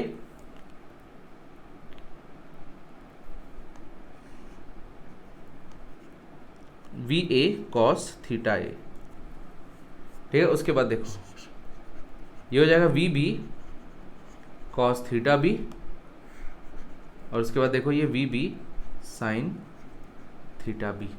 आई बात समझ में? V B cos theta B और ये V B sine theta B. यहाँ पे 2 कंपोनेंट्स होंगे वेलोसिटीज के, वो मैंने यहाँ पे बना दिया आप लोगों के लिए, ठीक है। ए पॉइंट में भी 2 कंपोनेंट होंगे, बी पॉइंट में भी 2 कंपोनेंट होंगे, और मैंने कंपोनेंट किस तरीके से लिया वो भी देखिए, रेडियल डायरेक्शन में और टेंजेंशियल डायरेक्शन में कंपोनेंट लिया हुआ है। जैसे देखो वी ए का, ठीक है ना, वी ए का रेडियल डायरेक्शन में वेलोसिटी कितना है, वी ए कॉस थीटा है, एंड वी ए का टेंजेंशियल डायरेक्शन में वेलोसिटी कौन सा है, वी ए साइन थीटा ए। और बी पॉइंट में जो वेलोसिटी है उसका टेंजेंशियल डायरेक्शन कितना है, V B sine theta B, and radial direction में क्या है, V B cos theta B. तो यहां से आप देख लीजिए बेटा, तो वी ए टेंजेंशियल कौन सा होगा, ये हो जाएगा आपका वी ए टेंजेंशियल, जो कि क्या है वी ए साइन थीटा ए। इसका डायरेक्शन किधर है, देखो नीचे की तरफ जा रहा है, इसका डायरेक्शन किधर जा रहा है, देखो नीचे की तरफ, नीचे की तरफ डाउनवर्ड, तो ये हो जाएगा माइनस। याद रखना, आप वेलोसिटी का डायरेक्शन देखो नीचे की तरफ जा रहा है तो उसको माइनस में लीजिएगा, उसको नेगेटिव में लीजिएगा। उसके बाद माइनस वी बी टेंजेंशियल, देखो ये हो जाएगा आपका V B tangential, V B tangential. तो वी बी टेंजेंशियल देखो ऊपर की तरफ जा रहा है, वी बी टेंजेंशियल का डायरेक्शन देखो ऊपर की तरफ जा रहा है, तो ये आपका प्लस हो जाएगा। यहाँ पे कोई भी साइन नहीं डालना है, तो ये V B sine theta B. इस बात का ध्यान रखना, यहाँ पे ऊपर नीचे मतलब समझ में आ रहा है। अगर आप इसमें बैठते हो ए में तो ऐसे फिसल के नीचे की तरफ गिर जाओगे, नीचे की तरफ गिरोगे तो माइनस आया इसलिए। और V B sine theta B का एरो देखो ऊपर की तरफ जा रहा है, ऊपर ऊपर जा रहा है तो प्लस, ठीक है। लेकिन ये जो माइनस है ये फॉर्मूले का माइनस है। तो यहाँ से आपका इक्वेशन नंबर 1 आ गया। तो आप देखो यहाँ से omega into A B is equals to minus V A sine theta A minus V B sine theta B, ये आपका इक्वेशन नंबर 1 हो गया। आई बात समझ में, ये आपका इक्वेशन नंबर 1 हो गया है। This is the equation number 1। आई बात समझ में, यस। नाउ हम एक और इक्वेशन लिख सकते हैं, velocity of A with respect to B radial direction में, ठीक है। Velocity of A with respect to B radial direction, radial direction मतलब वी ए का रेडियल माइनस वी बी का रेडियल, वी ए का रेडियल माइनस वी बी का radial, ठीक है। तो देखो यहां से कितना हो जाएगा, यहां से कितना हो जाएगा, हाँ रेडियल डायरेक्शन में ले रहे हैं आप। रेडियल डायरेक्शन में देखो ये हो जाएगा वी ए का रेडियल, है ना, वी ए का रेडियल देखो किधर जा रहा है, ऊपर की तरफ। वी ए का रेडियल देखो ऊपर की तरफ जा रहा है, तो यहाँ पे आ जाएगा plus we A cos theta A, minus का साइन आएगा, माइनस का साइन फॉर्मूले का। अब देखो ये हो जाएगा आपका वी बी रेडियल, वो भी देखो किधर ले जा रहा है, ऊपर की तरफ ले जा रहा है, इसको भी देखो ऊपर ऊपर ले जा रहा है, ऊपर ले जा रहा है, देखो कैसे ऊपर ले जा रहा है, एरो का डायरेक्शन देखो ऊपर ले जा रहा है। दैट्स वाई यहाँ पे हो जाएगा V B cos theta B, ऊपर ले जा रहा है, दैट्स वाई प्लस आएगा यहाँ पे, और ये माइनस तो फॉर्मूले का इज इक्वल्स टू ये 0 होगा। देखो बिकॉज ये आपका रिजिड बॉडी है, याद रखना अगर रिजिड बॉडी है तो वेलोसिटी, कॉमन सेंस लगाइए, if A B is a rigid body then velocity of A point along the link and velocity of B point along the link, this should be same. क्यों same होना चाहिए, इसलिए same होना चाहिए, इसलिए same होना चाहिए। अगर मान लो अनइक्वल रहा, मान लो ये 2 रहा ये 3 रहा, तो ये बी जो है 3 से मतलब ये ज़्यादा तेजी से जा रहा होगा एंड ये जो है ये 2 से ज़्यादा जा रहा होगा, तो इन दोनों में स्ट्रेच होने लगेगा। अगर ये दोनों में स्ट्रेच होने लगेगा तो फिर वो हमारे काम का नहीं है। तो यहाँ से आपको इजीली क्या मिल जाएगा, देखो V A cos theta A is equals to V B cos theta B, तो ये हो जाएगा आपका इक्वेशन नंबर 2। तो ये दोनों इक्वेशन को सॉल्व करिए एंड आंसर निकालो जो जो आपको पूछा है। तो याद रखना ये जो है ना, ये बेसिकली इसी को हम रिजिड बॉडी कॉन्सेप्ट बोलते हैं। यहाँ से आप ओमेगा कैलकुलेट कर सकते हो, यहाँ से आपको कोई अननोन रहा, मान लो वी बी आपका अननोन रहा, वो आप यहाँ से कैलकुलेट कर सकते हो। तो कभी भी याद रखना, कोई भी रिजिड बॉडी हो, कोई भी रिजिड बॉडी, अगर आपने रिजिड बॉडी में एक लाइन बना दिया लाइक दिस, अगर कोई भी रिजिड बॉडी में आपने कुछ इस तरीके का लाइन बना दिया है, कोई भी रिजिड बॉडी में अगर आपने कुछ इस तरीके का लाइन बना दिया है बेटा, तो एक बात का समझ लेना, उस लाइन के अलोंग जो वेलोसिटी है, देखो वी ए कॉस थीटा है और यही लाइन के अलोंग दूसरा वेलोसिटी है V B cos theta B, तो ये दोनों आपके इक्वल होंगे बेटा, डायरेक्ट वो लाइन के अलोंग। यही सेम कॉन्सेप्ट को यूज करके मैं सॉल्व करने वाला हूँ। तो देखो जैसे मैं आपके सामने क्वेश्चन रखता हूँ, जैसे देखो ये है हमारा, एक एग्जांपल दे देता हूँ। जैसे मान लो ये इधर जा रहा है वी ए वेलोसिटी से, जो कि देखो ये इससे एंगल बना रहा है थीटा, और इधर जा रहा है ये वी बी वेलोसिटी से अगेन, ठीक है, इससे बना रहा है एंगल थीटा बी, ये थीटा ए। तो आपको चुपचाप क्या करना है, ये मान लो ए पॉइंट है, ये आपका बी पॉइंट है, तो ए बी लाइन के अलोंग, देखो ये पूरा रिजिड बॉडी है, ये पूरा जो है रिजिड बॉडी है, तो ए बी लाइन के अलोंग तो ये V A cos theta A जो है वो V B cos theta B के बराबर हो जाएगा। V A cos theta A जो है वो V B cos theta B के बराबर हो जाने वाले हैं, बिकॉज ये आपका रिजिड के कारण, बिकॉज ए बी जो है वो रिजिड है। आई होप आप लोगों को ये समझ में आ गया। किसी को कोई डाउट या दिक्कत है तो आप लोग मेरे से पूछ सकते हैं, मैं डेफिनेटली आपकी हेल्प करूँगा।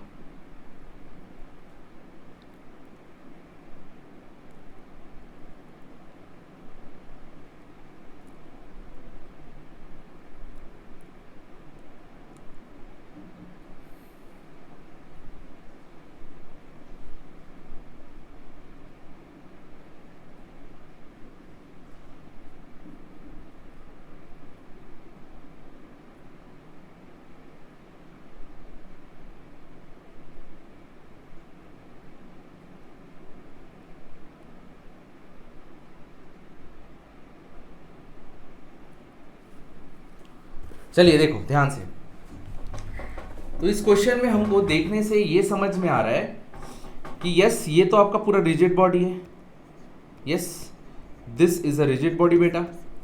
अगर ये आपका रिजिड बॉडी है तो इसका मतलब यहाँ पे आपका दो चीज़ होने वाला है। सबसे पहले तो वी ए को ये ए सी के अलोंग रिजॉल्व करिए, तो देखो ये कितना हो जाएगा, वी ए कॉस 45 डिग्री, और ये हो जाएगा आपका वी ए साइन 45 डिग्री।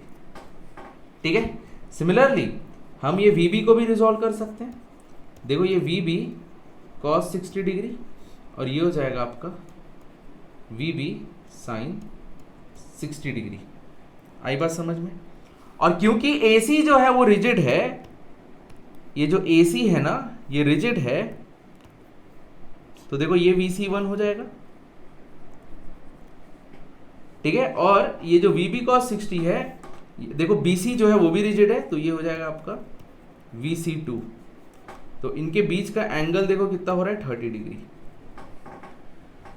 और क्योंकि आपका ए सी रिजिड है, और मैंने अभी बताया रिजिड लिंक के अलोंग, देखो रिजिड लिंक के अलोंग जो वेलोसिटी होगी, देखो जैसे ये ए बी लाइन के अलोंग जो वेलोसिटी है वी ए कॉस थीटा है and V B cos theta B, वो आपका इक्वल होने वाला है। जैसे यहाँ पे हुआ, जैसे यहाँ पे भी वी ए का cos theta A and V B का भी कॉस थीटा बी, ये दोनों आपके इक्वल होंगे।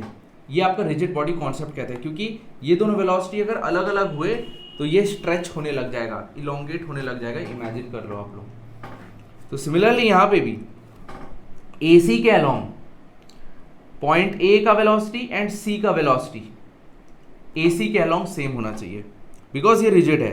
तो मैं लिख सकता हूँ वी सी 1 जो है वी ए कॉस 45 डिग्री हो जाएगा। वी ए का वैल्यू क्वेश्चन में दिया हुआ है 2, तो 2/√2, तो 1.414 आ रहा है, ये हो जाएगा वी सी 1। वी सी 2 देखो कितना आ रहा है, अगेन बी सी के अलोंग वी सी 2 जो है वी बी कॉस 60 के बराबर, वी बी की वैल्यू है 3/2, दैट इज 1.5। तो वी सी 1 आ गया, वी सी 2 आ गया, दोनों आ गए। आपको वी सी निकालना है, कैसे निकालोगे वी सी आप, अंडर रूट वी सी 1 का स्क्वायर प्लस वी सी 2 का square plus 2 V C 1 V C 2 cos 30 degree under root. आई बात समझ में? तो यहाँ से वी सी का वैल्यू जो है वो आपका कितना हो जाएगा बताइए, वी सी का वैल्यू देखना 2.815 आ जाएगा। रख दो, जस्ट मैंने वेक्टर एडिशन किया है और कुछ नहीं, जस्ट मैंने वेक्टर एडिशन ही किया है और कुछ भी नहीं किया। किसी को कोई दिक्कत या डाउट है तो पूछ सकते हैं आप लोग, फिर अगले क्वेश्चन की ओर बढ़ेंगे हम। तो आज हम बहुत ही लाजवाब क्वेश्चंस करने वाले हैं। चलिए मैं आप लोगों को 2 मिनट का समय देता हूँ, ये क्वेश्चन को कोशिश करिए, ट्राई करिए। बहुत अच्छा क्वेश्चन है, इसका एक्सप्लेनेशन दूंगा। प्रीवियस क्वेश्चन में कुछ डाउट हो जरूर पूछ सकते हैं आप हमें।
चलिए let us try to solve this problem.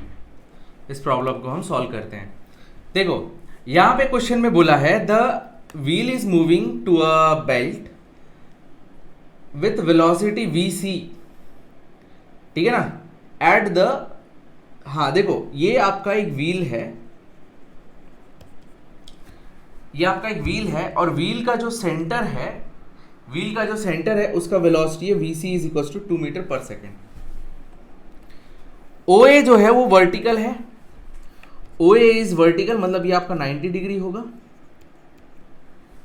ठीक है, ये आपका 90 डिग्री होगा। 1 सेकेंड, आई थिंक कुछ लोगों को ये शायद दिख नहीं रहा होगा, सो थोड़ा सा हम इसको अपने आप को छोटा कर देते हैं।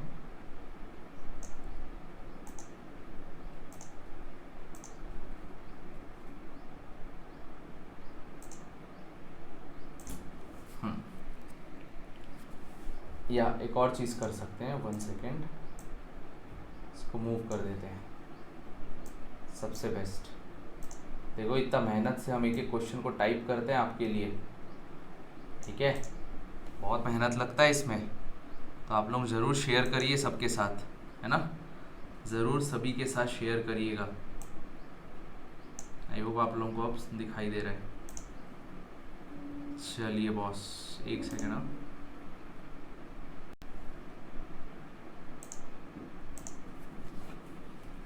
यस। तो बेसिकली ये व्हील है, ठीक है, उसका सेंटर का वेलोसिटी 2 मीटर पर सेकेंड है, OA आपका वर्टिकल है, मतलब ये आपका 90 डिग्री है। When CD is horizontal, CD जो है जब आपका हॉरिजॉन्टल है,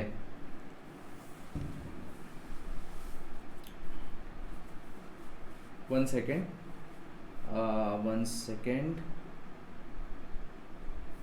यस, यहाँ पे CD करके कुछ है नहीं, बट आप एक चीज़ नोटिस करिए, यहाँ पे क्वेश्चन में क्या बोला है ना, आपको angular velocity of OA calculate करना है। यस, ओमेगा OA का एंगुलर वेलोसिटी कैलकुलेट करना, मतलब इसका ओमेगा यूनिट टू कैलकुलेट, हमको ओमेगा कैलकुलेट करना है। जब ये जो व्हील है इस पॉइंट OA, ये मान लेते हैं B पॉइंट है, तो ये जो व्हील है B पॉइंट के अबाउट जब प्योर रोल कर रहा है, रोल विदाउट स्लिप कर रहा है, ठीक है, B पॉइंट के अबाउट, B पॉइंट के अबाउट आपका रोल विदाउट स्लिप कर रहा है। तो अगर यहाँ पे रोल विदाउट स्लिप है तो यही आपका आई सेंटर नहीं हो जाएगा, और यही अगर आई सेंटर है और आई सेंटर के अबाउट हमको पता है कोई भी बॉडी प्योरली रोटेट करता है, तो मैं मान सकता हूँ ये जो व्हील है इस हिंज B के अबाउट प्योर रोटेट कर रहा होगा, तो मैं यहाँ पे क्या लिख सकता हूँ बेटा, VC is equal to 2 metre per second, जो कि क्या है, ओमेगा इंटू रेडियस के बराबर है। किसके बराबर है, ओमेगा इंटू रेडियस, तो 2 इज इक्वल्स टू ओमेगा, तो देखो ये आपका ओमेगा मिल जाएगा इसके लिए, omega of wheel basically into radius, radius कितना है 10 सेंटीमीटर, दैट इज 0.1, तो ओमेगा ऑफ व्हील जो है वो आपका कितना हो जाएगा 20।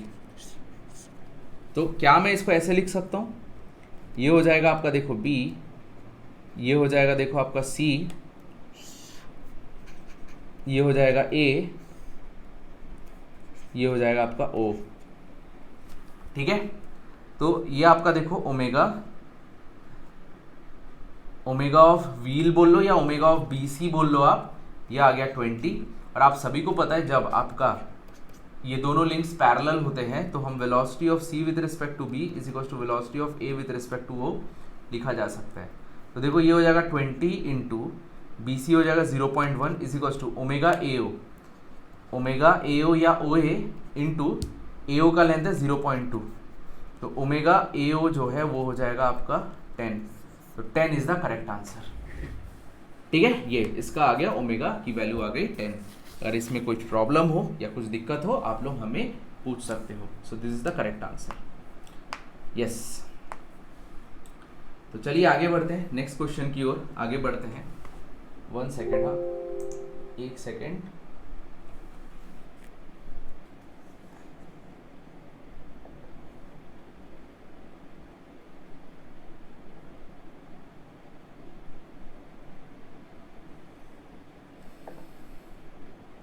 चलिए अगला क्वेश्चन की ओर बढ़ते हैं।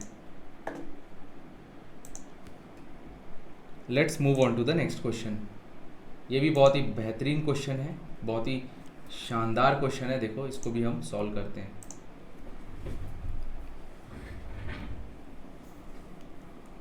याद रखना, अगर कोई भी चीज पॉइंट ऑफ कांटेक्ट P के अबाउट, ठीक है, पॉइंट ऑफ कांटेक्ट P के अबाउट अगर मैं प्योर रोल करता हूं, ठीक है, जैसे P के अबाउट प्योर रोल करता हूं, मान लो अगर मैं P के अबाउट प्योर रोल करता हूं, ठीक है, तो यहाँ पे आप लोग एक चीज़ समझिएगा, ठीक है, अगर मैं P के अबाउट प्योर रोल कर रहा हूँ तो एक बात को आप ज़रूर समझिएगा यहाँ पे, ठीक है, P के अबाउट मैं क्या कर रहा हूँ, प्योर रोल कर रहा हूँ, तो एक बात को आप ज़रूर समझेंगे बेटा, ठीक है, ज़रूर समझेंगे। अगर मैं P के अबाउट प्योर रोल कर रहा हूँ तो मतलब P क्या है आपका, वहाँ पे आपका पॉइंट ऑफ कांटेक्ट है, तो वही आपका आई सेंटर होता है। अगर वो P के अबाउट प्योर रोल कर रहा है या फिर पॉइंट ऑफ कांटेक्ट के अबाउट प्योर रोल कर रहा है तो वही आपका क्या होता है, आई सेंटर होता है। और आई सेंटर के अबाउट कंप्लीटली प्योरली रोटेट करता है ये रोलर, ये हमको पता है। चलिए आते हैं नेक्स्ट क्वेश्चन में। ये भी बहुत बेहतरीन क्वेश्चन है, ठीक है। आपको क्वेश्चन में देखो क्या बोला है, एक स्लॉटेड आर्म ए बी है, देखो ये ए ये बी, ये आपका एक स्लॉटेड आर्म है, देखो ये स्लॉट है आपका, you can see that this is the slot, this is the slot.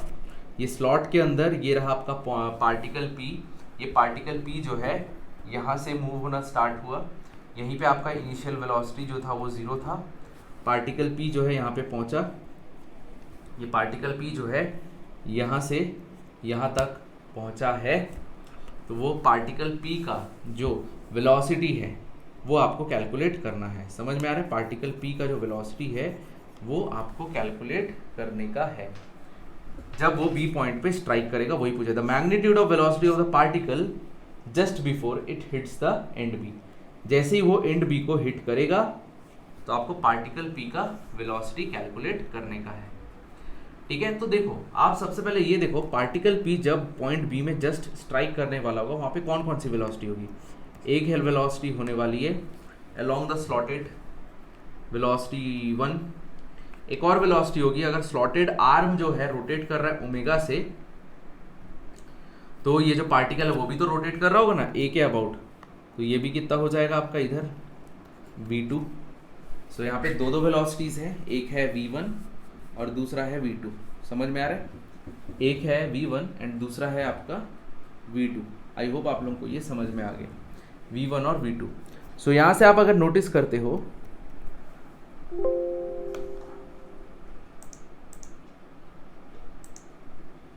One second, हाँ,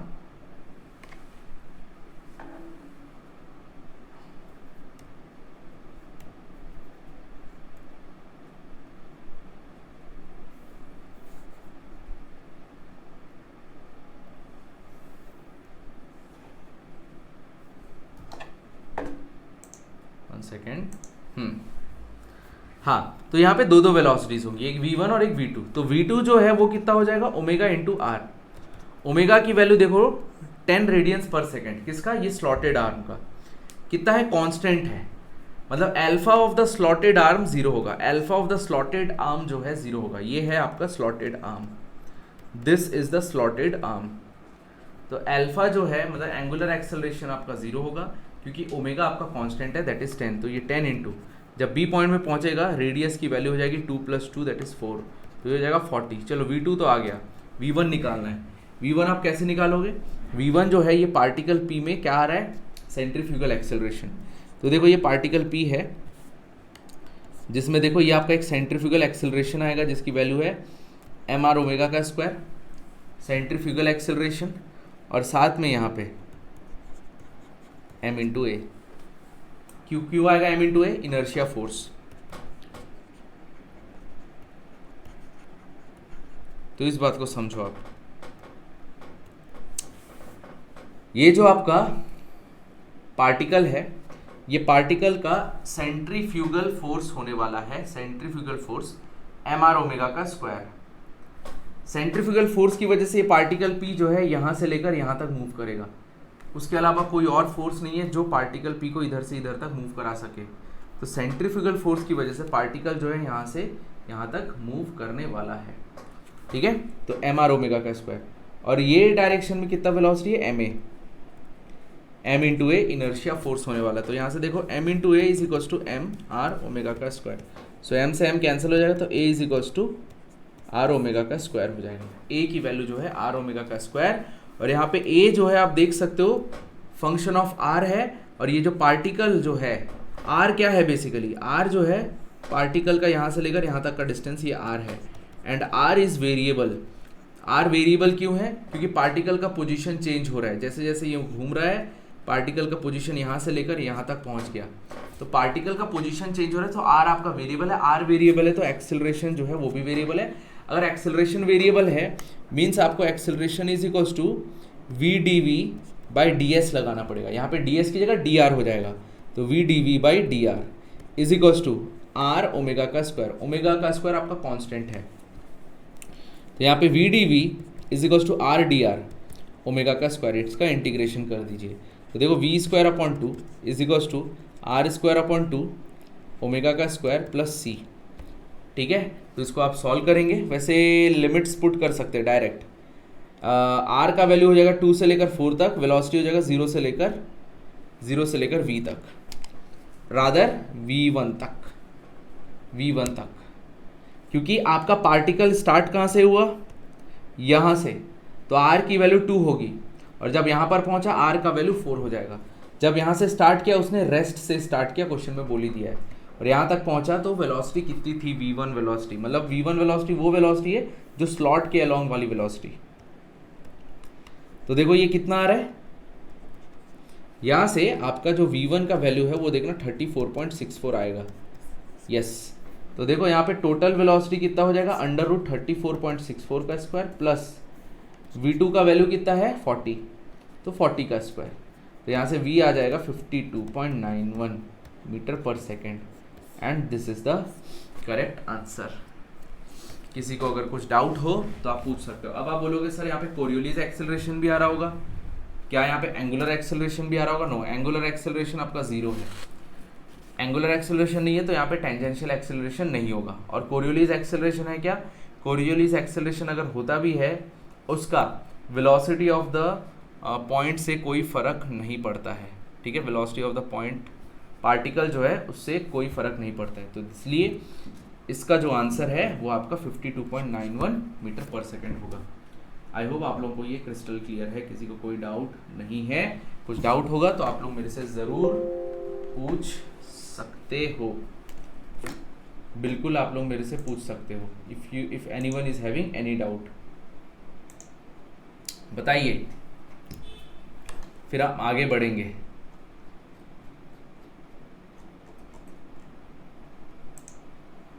चलिए लगे हाथ ये वाला सवाल भी बना ही लेते हैं, क्या बोलती है पब्लिक? इसमें तो मुझे समझाने की ज़्यादा ज़रूरत ही नहीं पड़नी चाहिए। यहाँ पे देखो 4v जा रहा है ऊपर वाला प्लेट, ये 2v से जा रहा है और ये v से जा रहा है। q जो है वो आपका हॉलो स्फीयर है, एंड p जो है वो आपका सॉलिड सिलेंडर है। तो देखो ये रहा q बेटा, ये रहा आपका 4v, ये रहा आपका 2v। आई बात समझ में? ये आपका क्या है q। तो q जो है ये वाला पॉइंट आपका 4v से आगे जा रहा है, और ये वाला पॉइंट जो है वो आपका 2v से आगे जा रहा है। ठीक है, तो देखो इन दोनों के टेल को जोड़ो, इन दोनों के हेड को जोड़िए, तो इन दोनों का ये रहा आई सेंटर। ठीक है, ये रहा हमारा आई सेंटर। ठीक है, किसके लिए? ये q के लिए। ठीक है ना, q के लिए। क्यों पता है? क्योंकि ये वाला पॉइंट और ये वाले पॉइंट में आपका रोल विदाउट स्लिपिंग हो रहा है। क्या हो रहा है? Role without slipping. क्वेश्चन में बोल दिया there is no slipping at any surface. तो ये जो ऊपर वाला प्लेट है जिस वेलोसिटी से जा रहा होगा, Q जो हॉलो स्फीयर है, इस पॉइंट में वेलोसिटी वही सेम होगा। ये अगर 4v से आगे जा रहा है, ये अगर 4v से आगे जा रहा है, तो Q का ये वाला पॉइंट जो है वो भी 4v से आगे जाएगा। तो वही मैंने डाला है, देखो ऐसे Q हॉलो स्फीयर का ये वाला पॉइंट 2v से आगे जा रहा है, तो इसलिए देखो यहाँ पे मैंने 2v को लिखा। उसके बाद देखिए, ये हो जाने के बाद अगर मैं मान लो इसको मैं मान लेता हूँ x, और ये तो आपका सेम रेडियस बोला है, तो मान लो ये 2r है, तो देखो ये कितना हो जाएगा 4v। सिमिलर ट्रायंगल लगा रहा हूँ, 4v divided by 2r plus X is equals to, ये हो जाएगा 2v डिवाइडेड बाई एक्स।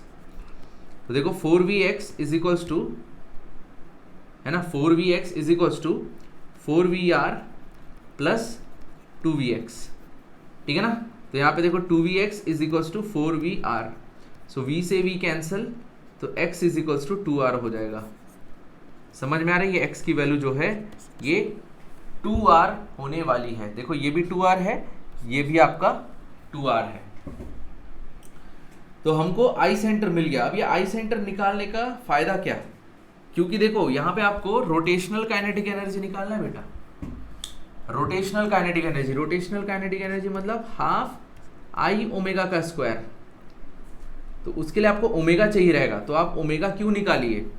अब हमको पता है अगर ये आई सेंटर है तो आई सेंटर के अबाउट ये जो क्यू हॉलोस्फीयर है ये प्योरली रोटेट कर रहा होगा। तो हम क्या लिखेंगे, देखो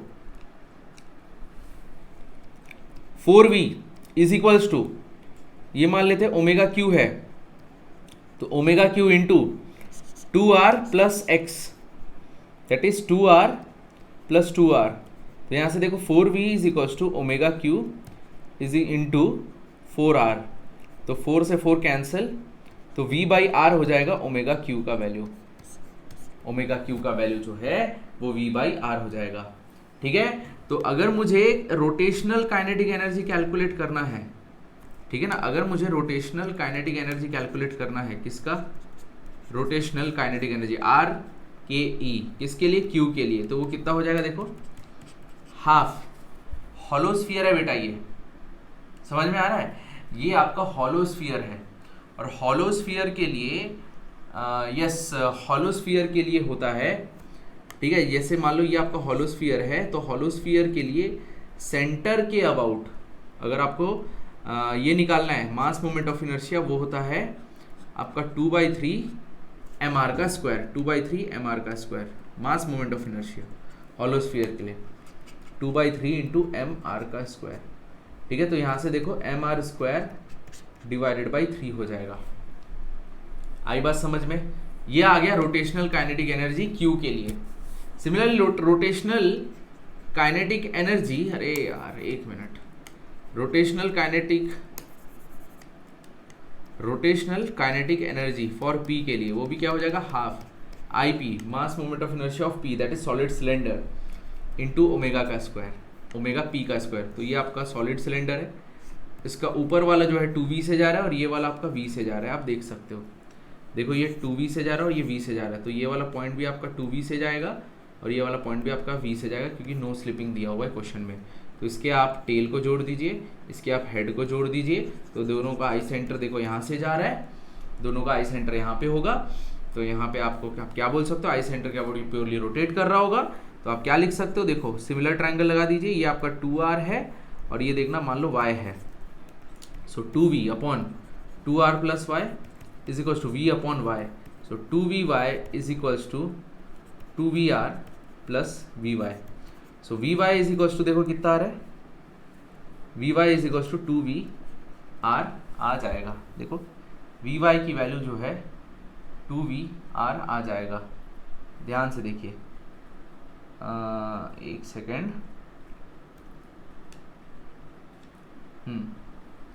तो v से v कैंसिल, तो y इज इक्वल्स टू हो जाएगा 2r, शाबाश, ठीक है। तो ओमेगा p का वैल्यू कितना हो जाएगा, देखो 2v डिवाइडेड बाई, ठीक है ना, 2v divided by omega p हम क्या लिख सकते हैं, हम मान सकते हैं कि ये जो पॉइंट है आई सेंटर के अबाउट रोटेट कर रहा होगा, तो ये कितना हो जाएगा, देखो 2v वेलोसिटी है यहाँ का, is equals to omega p into 2r, ये भी देखो 2r है, तो ये 4r हो जाएगा। सो यहाँ से ओमेगा p जो है v अपॉन 2r हो जाएगा। तो देखो ये हो जाएगा हाफ सॉलिड सिलेंडर का, ये कितना हो जाएगा, mr square by 2, solid cylinder का जो मास मोमेंट ऑफ इनर्शिया है ना सेंटर के अबाउट, ये सॉलिड सिलेंडर है, mr square by 2 into omega p कितना हो जाएगा, v स्क्वायर अपॉन 4r का स्क्वायर। तो यहाँ से आप देखिए बेटा जो भी आएगा, तो आपको क्वेश्चन में क्या निकालना है, क्वेश्चन में आपको निकालना था p बाई क्यू का, तो P बाई क्यू देखो ये हो जाएगा एम आर स्क्वायर का V का स्क्वायर डिवाइडेड बाई 16R का स्क्वायर, तो ये हो जाएगा KP। तो देखो KP बाई KQ, ठीक है, ये m r square V square by 16R का स्क्वायर डिवाइडेड बाई यहाँ पे कितना आया एम आर स्क्वायर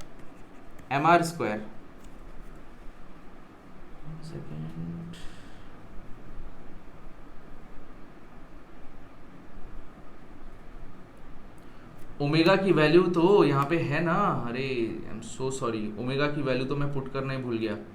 तो ये V square upon R square omega की वैल्यू, तो यहाँ पे m r square V square upon R square divided by 3, यहाँ पे ओमेगा का वैल्यू पुट करना भूल गया था, ठीक है, वही तो है ना, omega square that is omega इसका क्यू का ओमेगा क्यू जो है देखो V बाई आर आया है, तो उसी को मैंने यहाँ पे रख दिया। तो जैसे हमने यहाँ पे रखा आर स्क्वायर कैंसिल, एम से एम कैंसिल, V स्क्वायर से V स्क्वायर कैंसिल, तो 3/16, तो ये हो जाएगा आपका correct answer, that is option B is correct. अगर आप लोगों को कोई भी प्रॉब्लम हो या कोई भी डाउट हो, आप लोग मेरे से ज़रूर पूछ सकते हैं, ठीक है। ये मेरा टेलीग्राम चैनल है, ये टेलीग्राम ग्रुप है, इसको जाके आप लोग ज्वाइन कर सकते हैं, दीप संगीत माइती, ठीक है, तो इसको जाके आप लोग ज्वाइन कर सकते हो, ठीक है। दीप संगीत माइती ये हमारा टेलीग्राम चैनल का टेलीग्राम ग्रुप का नाम है, okay. Thank you for watching. अगर आप लोगों को कुछ और दिक्कत या डाउट हो, आप लोग ज़रूर मेरे से पूछ सकते हैं, ठीक है। एंड ऑल्सो अगर आप लोगों को कुछ और प्रॉब्लम हो, definitely you can WhatsApp me, ठीक है। ये this is my number 7007092488। So thank you for watching. अगर आप लोगों को अनअकैडमी प्लस सब्सक्रिप्शन या iconic subscription you can, if you want to purchase, so you can definitely go for it. Let me show you something.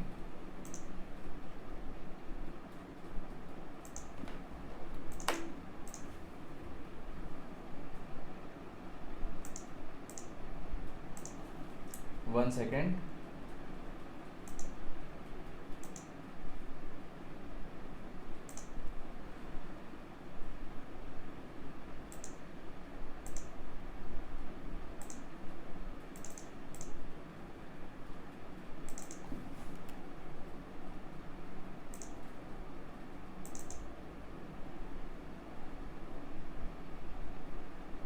See, you can see बेटा, these are our toppers. ये हमारे toppers है जो Unacademy plus subscription लेके and iconic subscription लेके पढ़ाई किए थे, एंड उन्होंने इतना अच्छा रैंक अचीव किया है। सो बहुत सारे हैं students, you can definitely, sorry आप लोग को दिखा नहीं, let me show you, one second, yes one second, अब देखो दिख रहा होगा, yes now you can see, ठीक है। So these are our toppers. तो आप लोग DSMYT कोड यूज करके डेफिनेटली आप लोग जल्द से जल्द अनअकैडमी प्लस का सब्सक्रिप्शन ले सकते हैं। आप लोगों को कोई बंदिश नहीं है, देख सकते हो आप इतने सारे हैं। आप लोगों को DSMYT कोड यूज करना पड़ेगा बेटा। कौन सा कोड? DSMYT कोड यूज करना पड़ेगा,